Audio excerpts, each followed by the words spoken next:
Rome, the eternal city. Today it's a place dominated by Christianity. Its churches rule the skyline. Its faithful pack the streets. Every year, thousands upon thousands of pilgrims from across the world flock here to worship in the place that is truly the beating heart of the Catholic faith.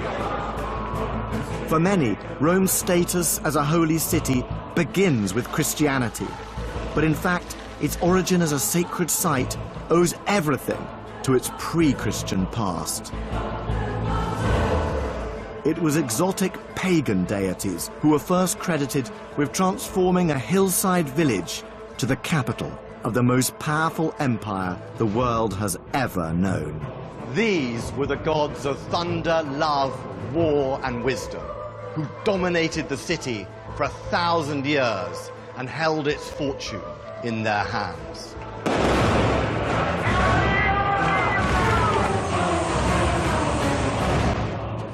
The very ground Rome was built on was considered sacred, from its temples to its sewers. You can smell putrefaction, the sweetness of waste, and it also stinks of history. It's a secret world lost in time. This is a city I've always been drawn to. And in this series, I'm going to be discovering just how it gained its tradition of holiness. I've come with the questions of both historian and tourist to examine the fabric of a place where power and religion go hand in hand. Rome has always been inspired and shaped by its passionate sense of sacred mission. Popes and emperors, kings and consuls have all believed they served a higher purpose, to fulfill the will of the divine. And in this episode, I'm going right back to Rome's pagan roots, to a world of empires won and lost, holy ambitions fulfilled, a place where signs from heaven could change the course of history, and men became gods. I want to find out just how this once marshy wasteland became one of the world's holiest cities.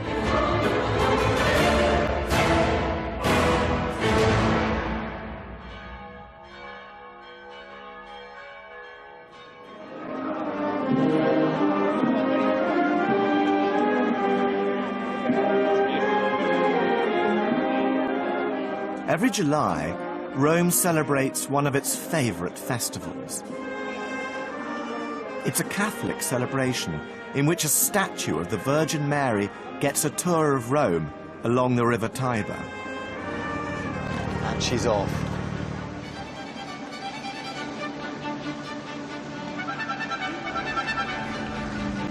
It's quite a bizarre sight. The Mother of God taking a ride on a motorboat. But it does sum up Rome today. Here, religious pageantry is the city's daily theatre, on the streets and on the water. Christianity rules the holy city, but everywhere you look, paganism lurks just beneath the surface. Images of Mary on street corners were once pagan shrines devoted to the household gods. Ancient temples have been absorbed into the fabric of Christian churches. And the Pope has a pagan precedent. The ancient Romans had their own high priest, the Pontifex Maximus. Even this procession has echoes of the pagan world. In 205 BC, there are stories of the Magna Mater, a foreign goddess being brought into Rome by boat right up this river, just like this, except it wouldn't have been motorboats, it would have been wooden boats. It wouldn't have been balloons, it would have been incense lamps. But the modern Christian Rome of today, in many ways, is not so far removed from the ancient pagan Rome of gods and emperors. And there's a clue to the origins of Rome's timeless sanctity in its founding myth. Every sacred city needs a creation story, and Rome is no different. It's a tale that defined the ancient Romans. And as a tourist, it's a legend you still can't escape. There are glimpses of it just about everywhere. Ciao. And here it is, 2 children suckling a she-wolf. It's a timeless vision of human dreams and nightmares. Lupine ferocity meets maternal nurture. But it sums up everything the Romans wanted to believe about themselves and their city's destiny. According to myth, Rome was founded in 753 BC by the twin brothers Romulus and Remus.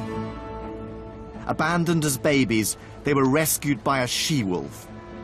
And once adults, they decided to found a city. But it wasn't that simple. Being brothers, they soon fell out over where to build it. Romulus wanted to build it on the Palatine Hill. Remus wanted to build it on the neighboring Aventine Hill. And to make the right decision, they decided to consult the gods. Signs from heaven were sent to each brother in the form of vultures. Remus saw them first, 6 birds over the Aventine. But Romulus saw more, 12. Each brother claimed the gods favored him. It was a rivalry with fatal consequences. Romulus started to build walls around the Palatine to mark the boundaries of his new city. Remus mocked his brother by jumping over the half-built fortifications. It was a challenge, and Romulus answered it by killing his brother. The gods had spoken. It's a legend that reflects the Roman conviction that this was a city whose fate was divinely ordained. So the story of Rome begins with religious omens and murderous ambition. Power and religion, the essential ingredients of a holy city, then and now. Of course, the story is a legend. And the archaeology shows that Rome actually started as a patchwork of small farms on the 7 hills overlooking the river Tiber. Between the hills, there were marshy valleys where the local people buried their dead.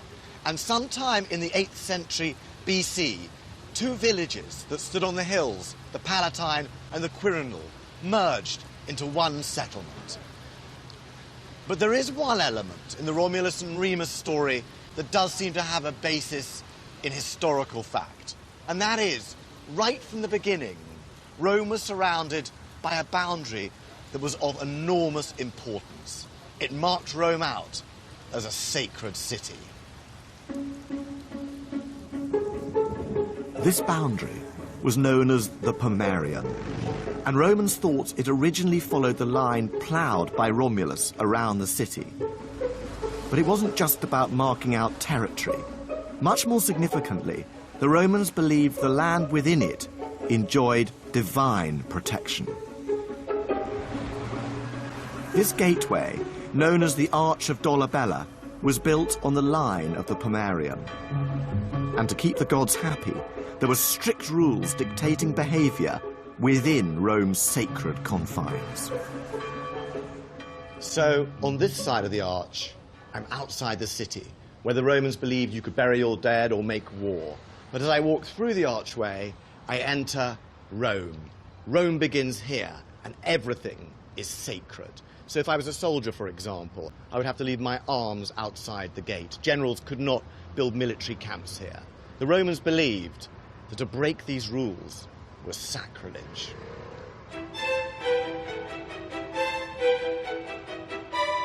And this idea of what is and isn't sacred space has influenced the way the entire city has been laid out. It's why one of the main thoroughfares into Rome, the Appian Way, is lined with tombs. But only up to a certain point. They stop the moment you enter the city itself. It's also why the tombs of the early Christians, the catacombs, are on the outskirts and not in the center. But the sacred space in Rome wasn't just what you saw around you. It also extended beneath your feet, right underground. Deep below Rome is one of its most secret and holy sites. It's a network of sewers, but they weren't just to wash away the effluence of the Romans. Like everything else in the city, they also had a sacred purpose. They were said to be the brainchild of one of Rome's earliest rulers, Tarquinius Priscus, 5th monarch of the city, and one of a line of kings who ruled here. The entrance to the sewers is in the Forum of Nerva, and it's here I met up with Mark Bradley, for whom they are a personal passion. Truly an elegant look for the Dolce Vita. The sewers are still in use today, so precautions have to be taken. How do I look? I think we're ready to face the effluvia of the ancients. But I quickly realized that penetrating these fecal caverns wasn't going to be easy. No way. I don't think I can go down there. I hate to tell you this. I'm serious. Nobody's ever fallen down it. Don't like the look of it. Half an hour later, after a very 21st century panic attack that would have shamed the noble Romans, I managed to face this terrifying abyss. And as I descended into this twilight canyon of filth, I could smell it before I could see it. What a place. Oh my God. What is that? This is absolutely extraordinary down here. Yes, I mean, these are terribly, terribly important. This is the Cloaca Maxima, the Great Sewer, which is the oldest surviving intact monument in Rome. Forget all the temples, forget all the palaces. This is the real start of Rome. And one of the main functions of these sewers originally was to drain the Forum that was being periodically flooded by the Tiber. It's massive. You can sail a boat through here, and the Romans boasted about sailing boats through here. Come on, let's explore.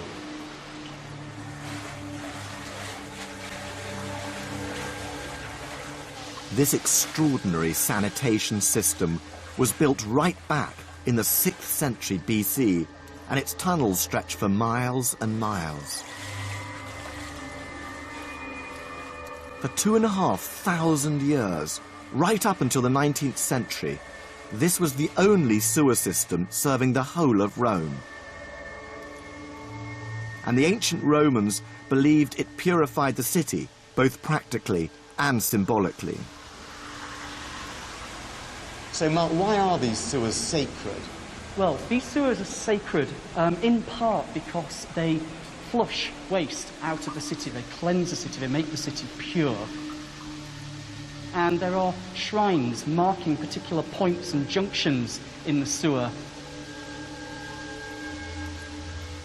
There's a very long-standing tradition in the history of Rome where unwanted elements of society, so criminals, deposed tyrants, even Christian martyrs, would be cast down here symbolically to be flushed out of the city. Which emperors were actually tossed down here? The one emperor who is very famous for this is the Emperor Elagabalus in the early 3rd century AD, who was a depraved young emperor who made a complete mess of Rome. He was eventually assassinated. His body was dragged really foully through the sewers and evacuated outside the city. That's all that's left of one of the last people to be here. The Romans believed this purging of the city was key to its very survival. If Rome was pure, the gods would be happy, and the city's fortunes would be secure. I actually didn't think I'd be able to get down here, but I'm so pleased I did. I love it. The stones themselves speak, perhaps I should say stink, of history. however disgusting it is down here, and it really is disgusting. The walls, the liquid, the stink is appalling. It's sweet and it's horror. And yet I have to tell you, there is a real grandeur down here, and it is the sacred grandeur of ancient Rome.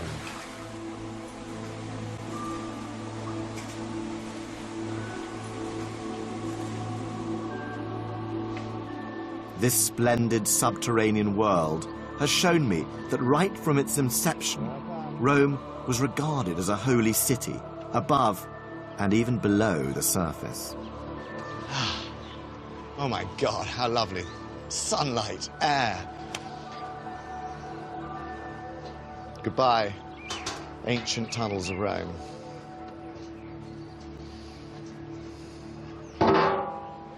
The sewers are one of Rome's best-kept secrets.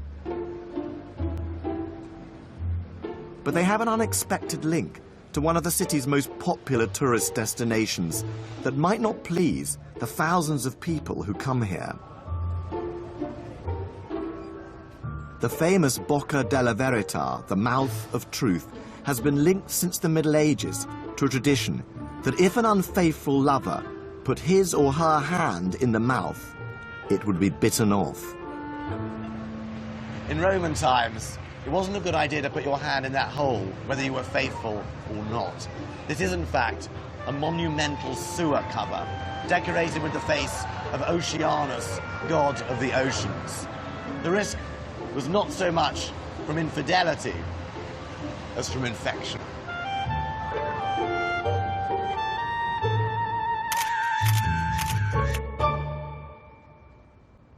The concept of Rome as a holy city was present from the beginning.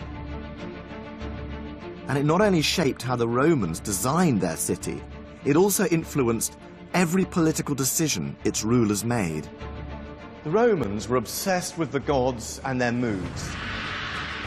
And that governed how they behaved from dawn till dusk. Every soldier, every Caesar, believed he had a religious role. To commemorate the greatness of Rome was to celebrate its holy destiny. In this city, religion and politics were inseparable bedfellows. Nowhere is this marriage of sacred and secular more blatant than here, at the Forum, the heart of pagan Rome. It was first built in the 6th century BC as a civic center, after the sewers were established and the land drained. And for 1,000 years, it was the center of Roman public life. Here speeches were given, criminals were tried, laws were made, and temple after temple was raised to the glory of the gods of Rome. According to legend, this was home to another king of the city, whose influence shaped the earliest traditions of Roman life. His name was Numa Pompilius.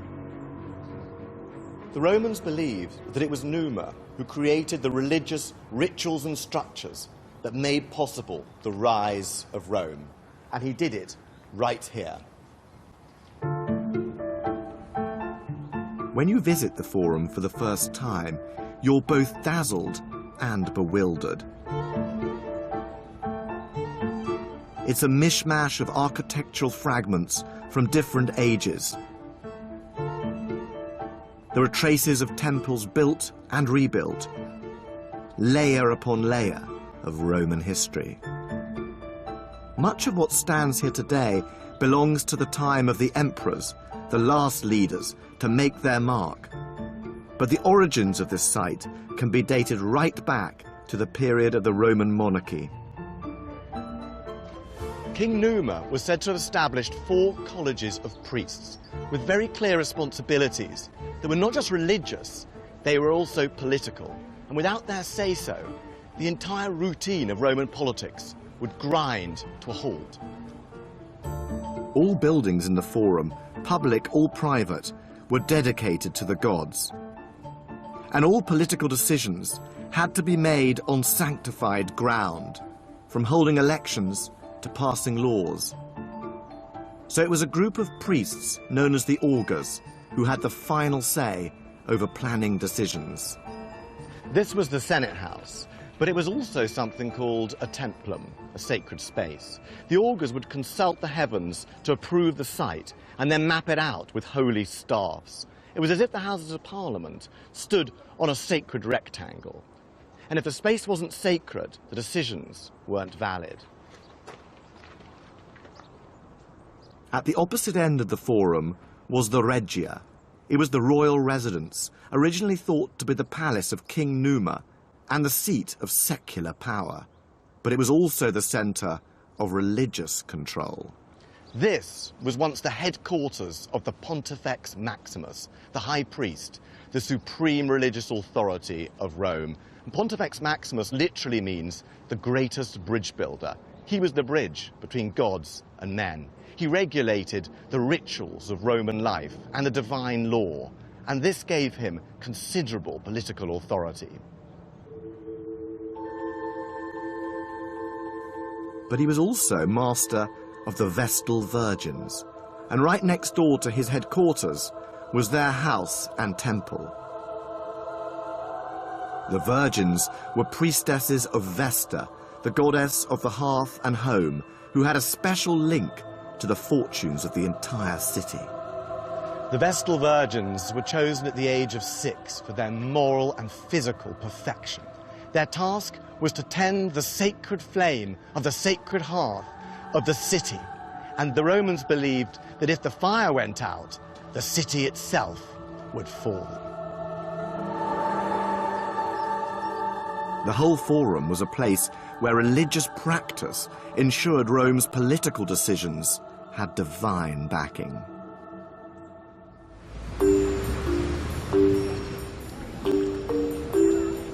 I've always been fascinated by the macabre rituals that really decided the destiny of Rome.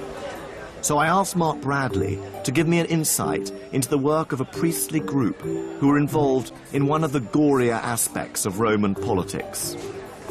They were known as the haruspices, diviners from the Etruscan communities of northern Italy, skilled in interpreting signs from the gods.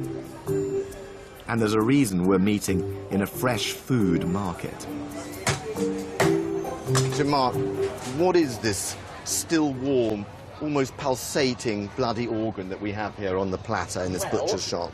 This is a fresh liver taken from a newly sacrificed sheep. What the priest would do is they'd cut open the animal and they'd take out the liver while it was still pulsating, and they'd examine it to see what the future has in store. So the first thing we need to do is orientate it correctly. What the haruspices did is they used a model of the liver to guide them, to remind them, to prompt them about how to read it. So what we have here is a bronze model of a liver from about 100 BC. And this is called the Piacenza liver. And on this you can see the gallbladder, the caudal lobe, and the liver was divided into 16 sections, and these 16 sections corresponded to the 16 regions of heaven. And each region was governed over by a particular god. So what we'll do is have a look at this liver and see what it tells us. So this area here, around where the gallbladder was, is an area governed by war gods. And if you find a discoloration, a tumour, a blood clot, a bile pool or something like that in this area, that might mean that the war gods are not happy. This might not be a good time to go to war. Another area that's very interesting is all of this area, which is associated with the Etruscan god Tin, who is the equivalent of Jupiter in Roman cult. If he's not happy, you need to make a sacrifice to him, or you need to build a temple to him, or something like that. Okay, so if I'm an emperor, my legions are massed, and I now want to invade Germany today and destroy the German tribes, can I march today? Can you read the organ? Well, this liver is remarkably clean. This is absolutely unblemished as far as I can see. This is a good time to do pretty much anything. I'm happy. Call in the centurions. We march today. Absolutely. If religion was an essential part of a politician's life, For your ordinary Roman, there was barely a beat in the day that wasn't overseen by a god. Buongiorno. For the average Roman farmer, it wasn't just about sowing, ploughing and reaping. To get a bumper harvest, they had to keep the gods happy too. In April, there was the festival of Cerealia, dedicated to the goddess of grain, which involved heading out to the Circus Maximus in the evening to watch foxes with torches tied to their tails. This apparently protected the crops from vermin. And then there was the festival to the god Rubigus, who governed mildew.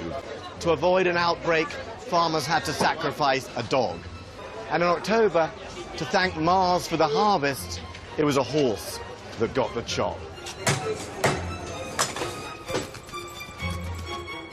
And private rituals were as important as public festivals. Families prayed daily to the household gods, the Lares, whose statues they kept at home in special niches. And they gathered for ceremonies in the fields to offer sacrifices, ensuring the crops would ripen. In fact, the Roman farmer had so many religious obligations, it's a wonder he had any time to tend his crops.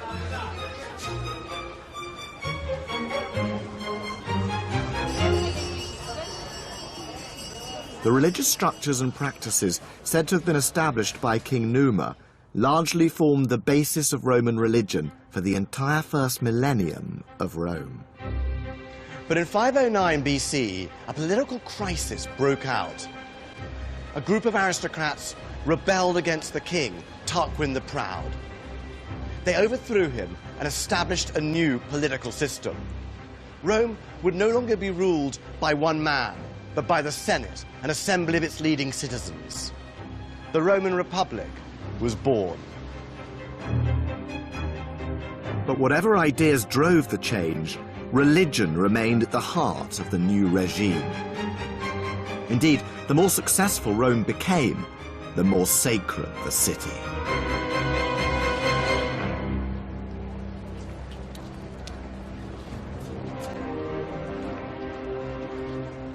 The dawn of the Republic was marked by an event that would have seen the whole of Rome celebrating on the streets.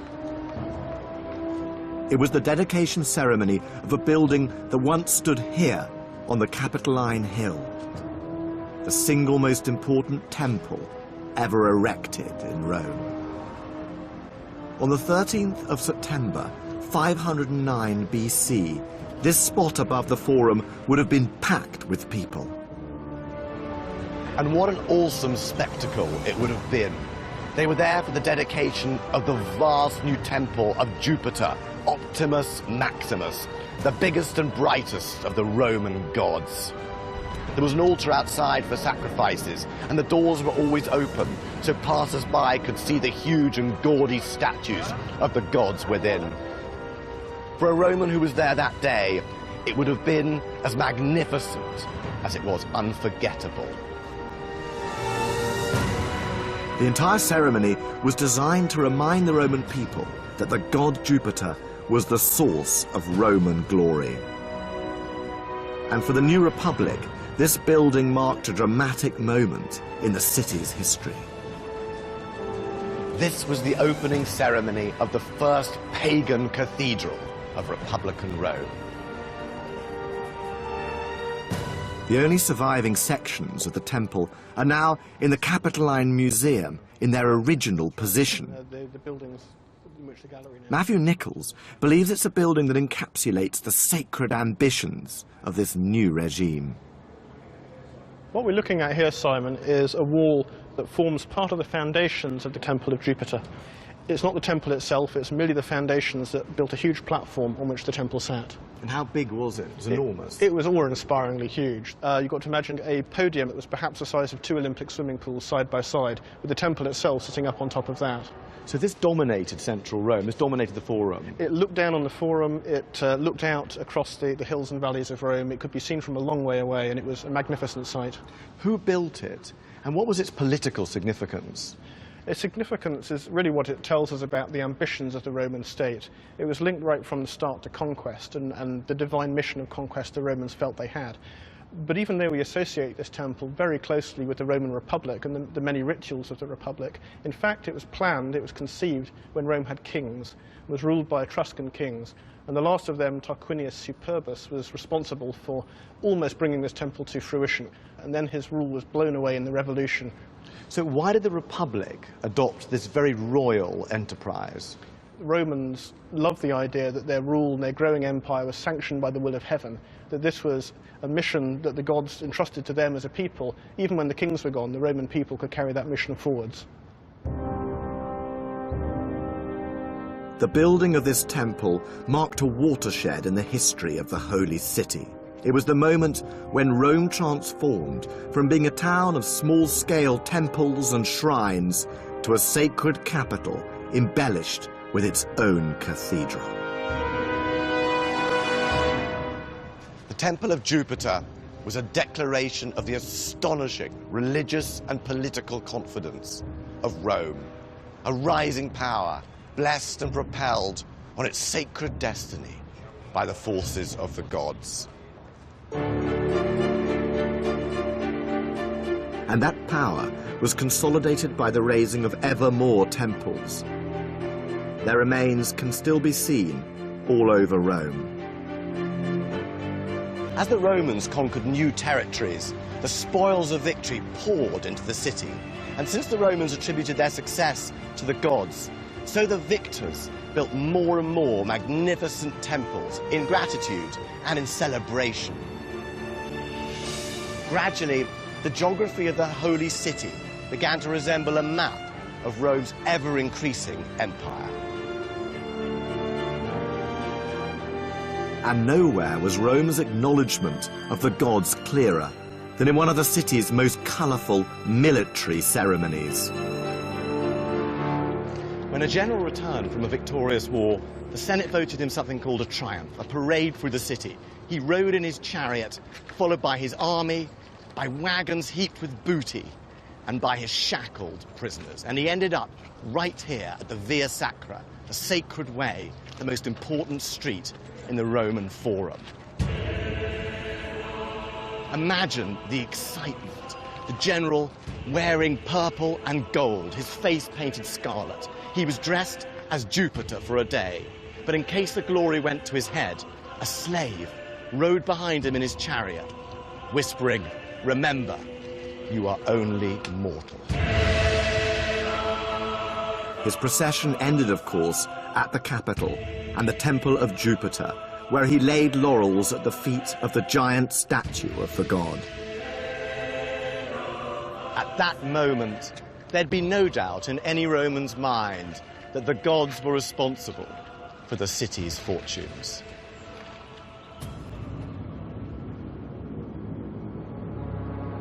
But the success of the Republic came at a price. It was the purity of Rome's religion that suffered.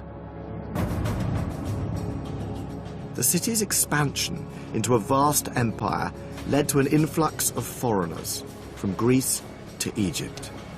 And with them came their gods. Rome's senators could have suppressed these new divinities and stayed faithful to their own, but they took a more pragmatic approach. Foreign gods, like Isis and Serapis, were absorbed into the state religion, and in the 3rd century BC, one was even imported to try and avert disaster.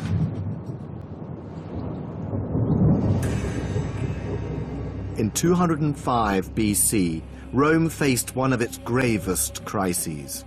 For almost a century, the city was engaged in a power struggle for control of the Mediterranean. Its enemy was Carthage, led by the brilliant commander Hannibal. And it was a threat that led to the introduction of one of the most flamboyant and exotic new goddesses to the city, just in the nick of time. Rome's very existence was in peril. Strange portents and mysterious hailstone storms threatened danger, and in their panic, the Romans decided to consult the Sibylline books, sacred texts kept in the great temple of Jupiter. Their advice was clear. In order to avoid defeat by Hannibal and the Carthaginians, the Romans must import a foreign goddess from Asia Minor.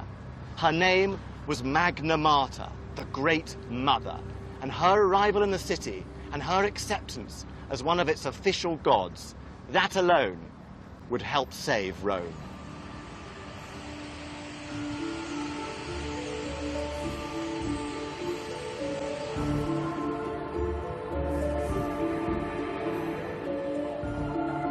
The Roman historian Livy wrote a vivid description of her arrival in the city. The goddess was shipped up the Tiber, accompanied by her cult officials, known as the Galli, self-castrated eunuch priests. Shortly after her arrival, Magna Mater was given a home at the very center of the city, a temple on the Palatine Hill, and her rituals were incorporated into the official calendar. 3 years later, Hannibal was defeated. The story of Magna Mater shows how far Rome had come.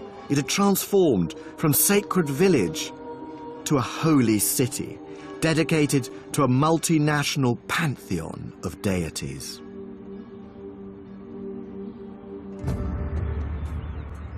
But in the 1st century BC, 700 years after its foundation, the whole city was to become a shrine not just to the gods, but to a man, and one man in particular.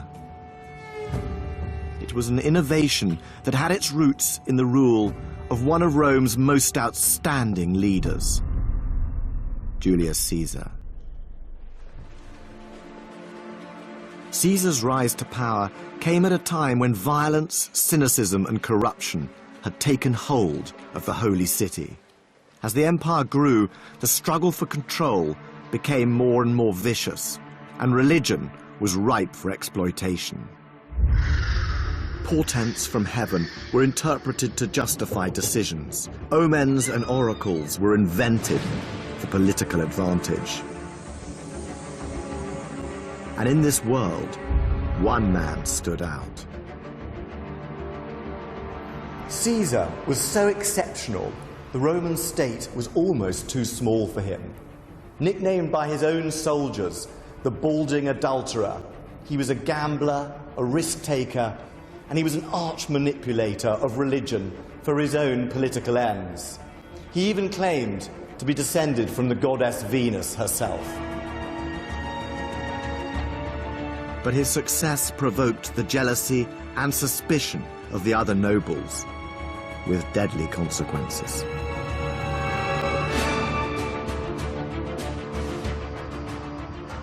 This little-known square is the closest you can get to the spot where Caesar was murdered.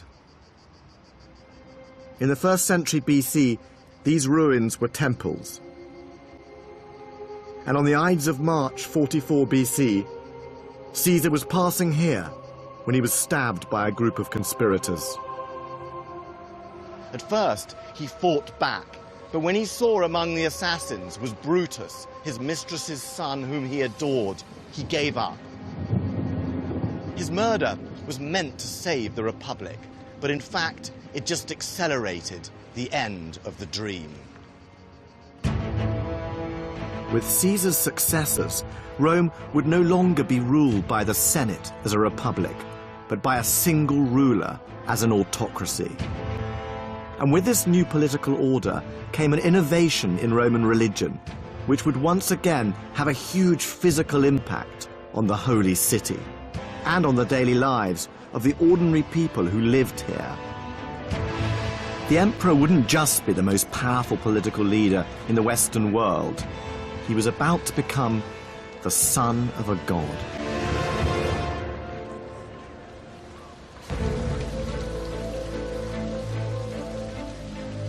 Caesar's heir was his 18-year-old nephew and adopted son, Octavian, a brilliant political strategist who combined the old and the new to give Roman leaders a new status. They were no longer just generals and priests. They could also be gods. After Caesar's death, Rome was thrown into chaos. and a fight for power ripped the city apart.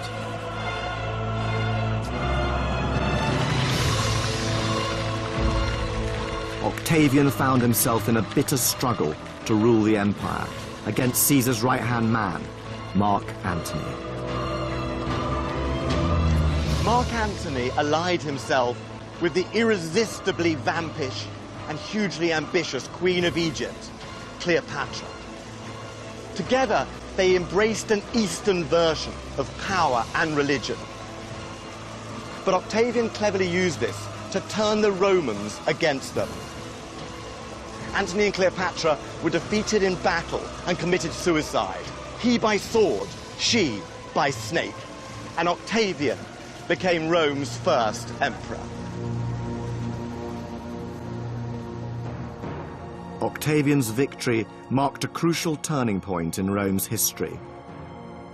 Under his regime, it became the most magnificent and sacred capital of the Western world. Romans began to call it the Eternal City. And Octavian had similarly grand ideas about his own status. When Octavian became emperor, he adopted a new name for his new role, Augustus Caesar.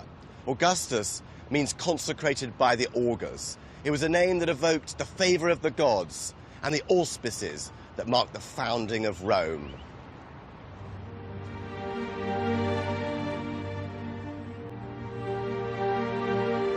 The name Caesar also linked Augustus to his murdered uncle, Julius. And very early on, he had a temple built here in the Forum, in his uncle's honor. It doesn't look like much now, but this once dominated the entire south side of the Forum. Before it was built, this was where they brought Julius Caesar's body after his assassination. And it was here that they cremated him before huge crowds. The temple marks a major change in Roman religion. This is when they started to treat their rulers not as men, but as gods. On the 1st of January 42 BC, the Senate passed an unprecedented decree. They declared Julius Caesar divine. It made him the first historical Roman ever to be officially deified. With a temple and priests, this mere mortal had now become a god. And if Julius Caesar was a god, then his adopted son Augustus had a new title, Divi Filius, son of a god.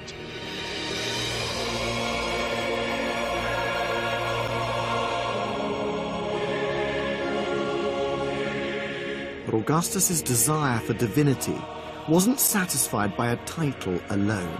He spent the next 4 decades taking steps which gradually tied Roman religion not just to the city of Rome, but to a single person, the emperor. And he did it through a vigorous program of rebuilding and religious renewal. He reinstated ancient religious festivals, rebuilt crumbling temples, filled vacant priesthoods. He claimed he was restoring Rome's ancient past to please the gods. What he was really doing was making Rome his own.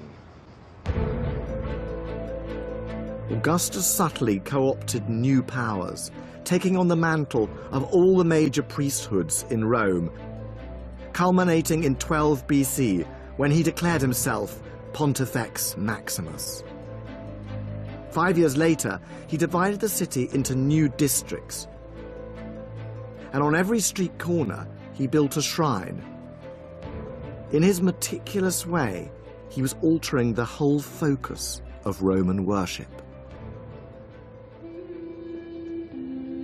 Very few traces of these ancient shrines remain, but there's one in the Vatican Museum.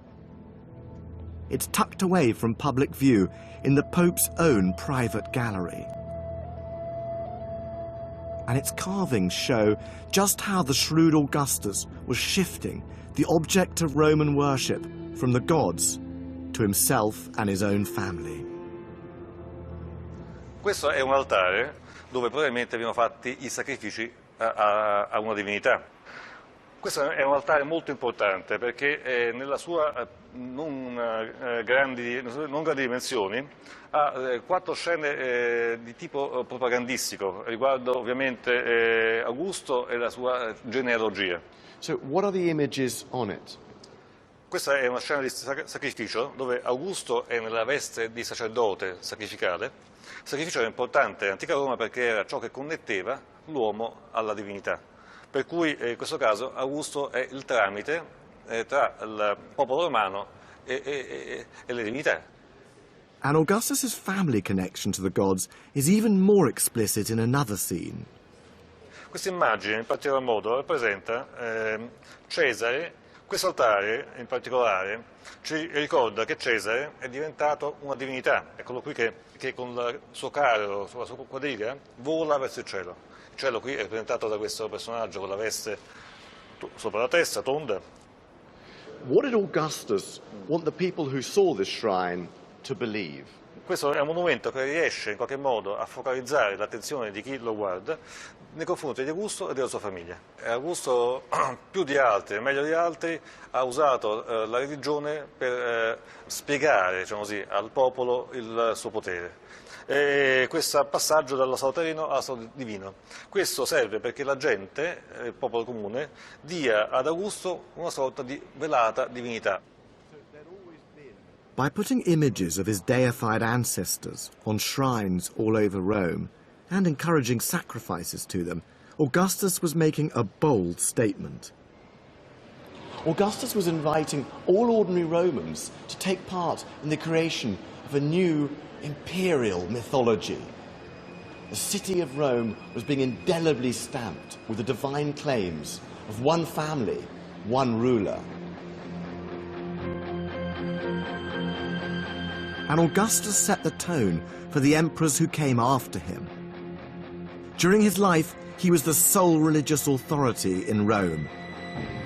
And on his death, by vote of the Senate, he too was declared a god.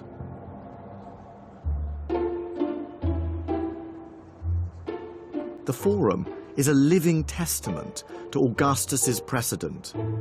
Temples to deified emperors would soon dominate this sacred space. So here is the temple to the Emperor Antoninus Pius. And here, these columns were the temple to the emperors Vespasian and Titus. Now, Vespasian, who was a bluff soldier, kept a sense of humor about divinity. When he lay on his deathbed, he joked, "I think I'm about to become a god." But other emperors lacked his sense of detachment.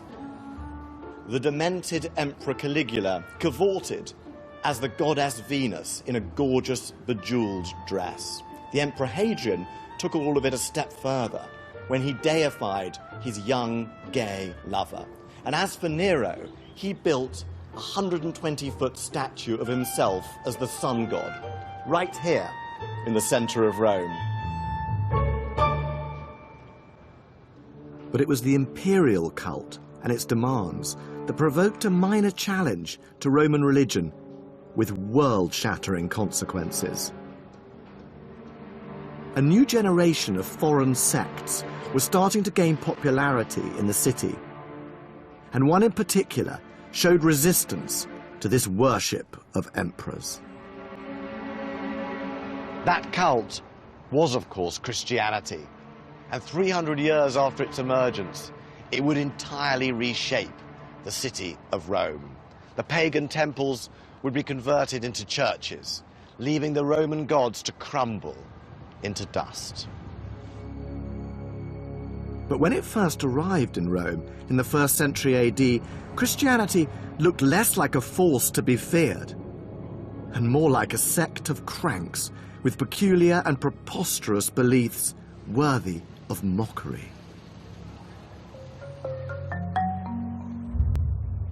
And there's a glimpse of just how unthreatening the pagan Romans initially thought the Christians were in a rare piece of ancient graffiti uncovered by archaeologists in the 19th century. So here it is. It's very small and it's very hard to see, but I find it absolutely fascinating. What we have here is a human figure being crucified on the cross. What's bizarre about it is that the person being crucified has the head of a donkey. There's a figure apparently worshipping beside the cross, hand raised, possibly a soldier. And underneath it says, Alex Amenos worships his God. Now what's remarkable about this is it's the first ever representation of the crucifixion in history. What's interesting is that it's clearly not by a Christian at all, but by a pagan Roman. The graffiti dates from between the 1st and 3rd centuries AD, and at that time, the symbol of the cross wasn't something the Christians were proud of. Crucifixion was a shameful death, the method of execution for the lowest criminals, like showing someone today with a noose round their neck. And in the earliest Christian art, the cross doesn't appear at all. So this pagan graffiti artist is deliberately mocking and insulting Christian worshippers. To show Jesus with a donkey's head is the cruelest cut of all. And donkey worship wasn't the only tittle-tattle circulating about the Christians. They were also rumoured to practice magic, indulge in ritual cannibalism, and even incest. It was all good gossip for the Roman on the street. But within 200 years, rumour had turned to concern. As Rome's elite realised, this new sect was persistent and potentially dangerous. The Christians were well organised. They recruited thousands of new followers. But worst of all, they refused to take part in the Roman state religion, claiming that they worshipped only one god. They were beginning to look less like a bunch of harmless and superstitious eccentrics, and more like a movement of defiant subversives who could no longer be controlled. The Roman elite had in the past tolerated foreign gods, but they were always clear that whatever people's private beliefs, public loyalty to Roman religion came first. After all, the fortunes of the city were at the mercy of the pagan gods. Snub them, and the consequences could be catastrophic. So if a group like the Christians failed to pay due respect, how would the gods react?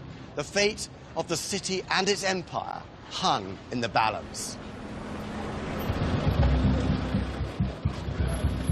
And in the 3rd century, it seemed as if their fears were justified. The Roman Empire was beset by invasion, civil war, and economic depression. It was on the verge of collapse, until the reign of a new emperor, Diocletian. He was a superb general who restored order by conquest, reform, and restoration of the old gods. But one sect resisted. And when Diocletian's palace burnt down and the army's sacrificial portents looked bleak, the Christians were blamed for failing to honor the Roman gods. Diocletian decided to solve the problem by force. In 304 AD, he ordered every citizen of the empire to sacrifice publicly to the Roman gods. And if the Christians refused, they would be executed. It was a strategy designed to drive the Christians into the open. Yet despite the threats, they remained defiant. Rome's senators were baffled. Why would anyone risk their lives for this upstart cult whose founder died a criminal's death in a Roman outpost, when the pagan gods had delivered the riches of empire? Yet still, pagan Romans were choosing to convert. And here, in the suburbs of Rome, there's a fascinating clue as to why. This is the catacomb of Priscilla, where Christians were buried in the first centuries of the church. And it's one of the few places in Rome that they've left their mark. The walls are covered by their paintings. And there's one that gives an insight into just why pagan Romans were choosing to face execution for this new Christian god. So here it is. This is a biblical scene from the Old Testament book of Daniel. And it tells the story of these three Jewish characters who were in exile in Babylon from Israel. They refused to pray to the image of the king of Babylon, Nebuchadnezzar. And as a result, they were sentenced, as you can see, to die horribly in this fiery furnace. Parallels for Christians facing persecution in Rome were clear. But there's a twist to the biblical story which gives this image another dimension. What's surprising about this is that if you look closely, these characters are praying, but they're not burning. The book of Daniel says that they were able to walk unscathed among the flames and emerge entirely unharmed. Their God had saved them. But for Christians, this had another layer of meaning. The Christian God would not only save Christians from persecution, he would also save them from death itself. Christianity offered eternal life. And this belief in eternity had huge appeal in this pagan city. For your average Roman, life expectancy was only 29, and daily life was hard. For the poor, the slaves, the pagan Romans at the bottom of the pile, this Christian idea of a new life after death offered hope amidst the grind of unrelenting poverty. The Roman gods may help you conquer an empire, but they didn't offer immortality. It was a masterstroke. Rome's leaders might be worshipping its pantheon of pagan gods, but some of its people were starting to look elsewhere.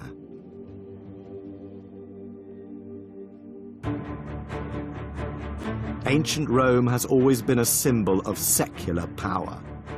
But you can't understand the might of this city without also grasping the sacred beliefs of the Romans themselves. Right through its history, Rome's greatness was inextricably linked to its sacred mission. For its first 1,000 years, Rome's palaces and temples expressed one thing. This was a holy city, blessed by the gods to rule the world. But all that was to change. A new god was about to take Rome. Next time, Rome's transformation from pagan heartland to the capital of Christendom as religious revolution hits the Holy City.